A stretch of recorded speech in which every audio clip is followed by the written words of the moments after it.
In a bygone era, NBA teams enforced an unofficial quota on black players, apparently fearing that a too-black team might alienate its white audience.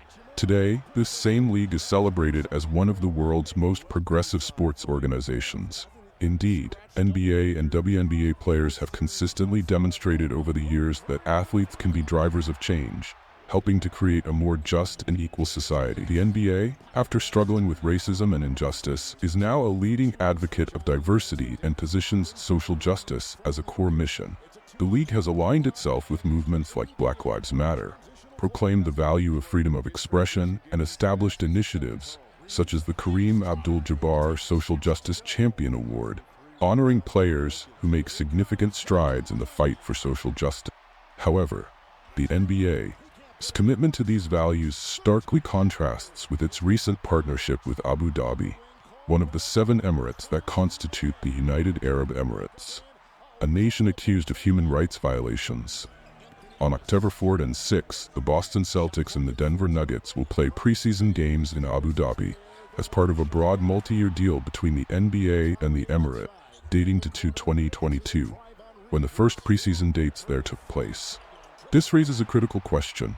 Can the N.B.A. maintain its standing as a beacon of its professed ideals while being a partner with such a regime? Over the past few decades, the N.B.A. has expanded globally, promoting basketball and its brand, while cultivating new markets around the world.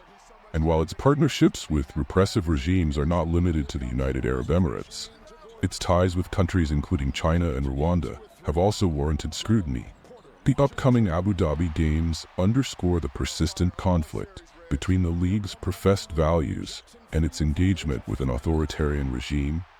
The United Arab Emirates' suppression of free speech and political dissent and its harsh treatment of critics have been well documented, although new laws in recent years have provided more protection for women and migrant workers on paper. Amnesty International and Human Rights Watch frequently report on the United Arab Emirates' lack of judicial transparency, limiting of women's rights, criminalization of LGBTQ+ individuals, and exploitation of migrant workers. Emirates, as the title sponsor of the N.B.A.'s in-season tournament, now called the Emirates N.B.A. Cup, and made the airline the first jersey patch partner for referees in the N.B.A., the WNBA, and the G League.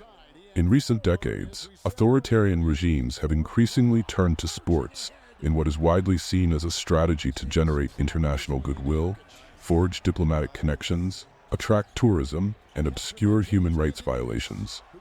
Subscribe to get updated daily. See you tomorrow.